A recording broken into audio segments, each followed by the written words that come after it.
ಬೇಸಿಗೆ ಆರಂಭ ಆಗ್ತಾ ಇದ್ದ ಹಾಗೆ ಹುಬ್ಬಳ್ಳಿ ಧಾರವಾಡ ನಗರಕ್ಕೆ ಸಪ್ಲೈ ಆಗ್ತಾ ಇದ್ದಂತಹ ನೀರಿನಲ್ಲಿ ಸಮಸ್ಯೆ ಸೃಷ್ಟಿಯಾಗಿದೆ. ವ್ಯತ್ಯಯ ಉಂಟು ಆಗ್ತಾ ಇದೆ.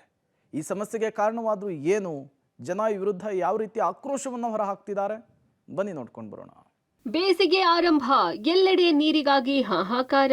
ಧಾರವಾಡದ 82 ವಾರ್ಡ್ಗಳಲ್ಲಿ ಸಮಸ್ಯೆ ಹೇಳತೀರದು. ನೀರು ಸರಬರಾಜು ಮಾಡದೆ L&T ಕಂಪನಿ ನಿರ್ಲಕ್ಷ್ಯ. ಈಗಷ್ಟೇ ಬೇಸಿಗೆ ಆರಂಭವಾಗಿದೆ. ಈಗ ಎಲ್ಲೆಡೆ ನೀರಿಗಾಗಿ ಹಾಹಾಕಾರ ಆರಂಭವಾಗಲಿದೆ. ಅದರಲ್ಲೂ ಹುಬ್ಬಳ್ಳಿ ಧಾರವಾಡ ಮಹಾನಗರ ವ್ಯಾಪ್ತಿಯ 82 ವಾರ್ಡ್ಗಳಿಗಂತೂ ಹೇಳದ ಸಮಸ್ಯೆ. ಹುಬ್ಬಳ್ಳಿ ಧಾರವಾಡ ನಗರ ನೀರು ಸರಬರಾಜು ಜವಾಬ್ದಾರಿ ಈಗ L&T ಕಂಪನಿಗೆ ಕೊಡಲಾಗಿದೆ. ಕಳೆದ 6 ವರ್ಷಗಳಿಂದ ಇದೇ ಕಂಪನಿ ಇಡೀ ನಗರಕ್ಕೆ ನೀರು ಕೊಡೋದು.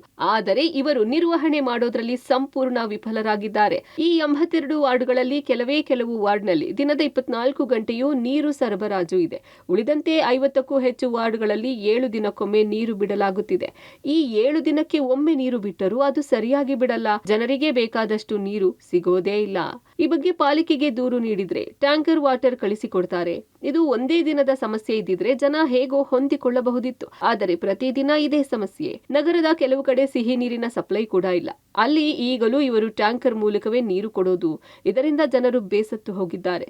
ಸಮಸ್ಯೆ ಏನು ಅಂತ ಕೇಳೋಕೆ ಹೋದರೆ ಇವರ ಉತ್ತರ ಒಂದೇ: ಮಲಪ್ರಭಾ ನದಿಯಿಂದ ಬರುವ ನೀರಿನ ಪೈಪ್ಲೈನ್ ಒಡೆದಿದೆ ಅಂತಾರಂತೆ.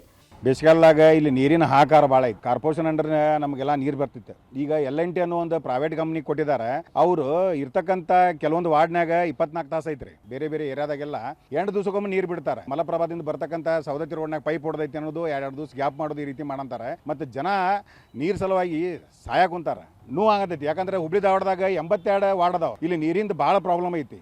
ಅದಕ್ಕೋಸ್ಕರ ಇರ್ತಕ್ಕಂಥ ಅಧಿಕಾರಿಗಳು ಇಲ್ಲಿ ಜನಕ್ಕೆ ನೀರು ಸಪ್ಲೈ ಮಾಡಕ್ಕೆ ಒಂದು ವ್ಯವಸ್ಥೆ ಮಾಡಿಕೊಡ್ಬೇಕಂತ ಕೇಳ್ಕೊತಾ ಇದ್ದೀನಿ.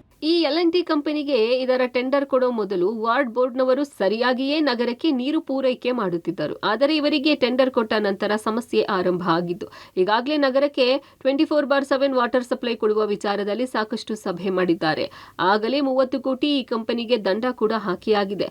ಇನ್ನೇನು ಕ್ರಿಮಿನಲ್ ಕೇಸ್ ಹಾಕಬೇಕು ಎಂದು ಜಿಲ್ಲಾ ಉಸ್ತುವಾರಿ ಸಚಿವರು ಹೇಳ್ತಾರೆ. ಅಲ್ಲದೆ ನಾವು ಇವರ ಕೈಯಲ್ಲಿ ಸಿಕ್ಕಾಕಿಕೊಂಡಿದ್ದೇವೆ, ಏನ್ ಮಾಡೋದು ಎಂದು ಅಸಹಾಯಕತೆ ತೋಡಿಕೊಳ್ತಾರೆ.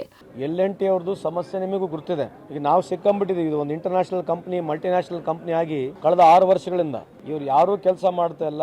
ಒಂದು ಸುಮಾರು 15 ಸರಿ ಮೀಟಿಂಗ್ ಮಾಡಿರ್ಬೋದು ಇಲ್ಲಿವರೆಗೆ. ಅವ್ರ ಮೇಲೆ ಕ್ರಿಮಿನಲ್ ಪ್ರೊಸೀಡಿಂಗ್ಸ್ ಹಾಕಂತ ಕೂಡ ಹೇಳ್ಬಿಟ್ಟಿದ್ದೇನೆ. ಅಷ್ಟು ಬೇಜಾರಾಗಿದೆ ನಮಗೆ. ಬಾಡದ ಅನಿವಾರ್ಯ ಪರಿಸ್ಥಿತಿಯಲ್ಲಿದ್ದೀವಿ. ಅವ್ರ ಮೇಲೆ 30 ಕೋಟಿ ರೂಪಾಯಿ ಅಷ್ಟು ನಾವು ಜುರ್ಮಾನ ಹಾಕಿದ್ರು ಕೂಡ ಅವರು ಯಾವುದೇ ಕೆಲಸ ವೇಗದಲ್ಲಿ ಮಾಡ್ತಾ ಇಲ್ಲ. ನಾವು ಸಿಕ್ಕಂಬಿಟ್ಟಿದ್ದೀವಿ. ಅದು ಒಪ್ಕೋಬೇಕಾಗತ್ತೆ. ಆದ್ರೂ ಕೂಡ ಇವ್ರನ್ನ ಇಟ್ಕೊಂಡು ಇವತ್ತು ಎಕ್ಸಿಕ್ಯೂಟ್ ಮಾಡಬೇಕಾಗತ್ತೆ ಕೆಲಸ. ಪರಿಸ್ಥಿತಿಯಲ್ಲಿ ಸರ್ಕಾರ ಇದೆ.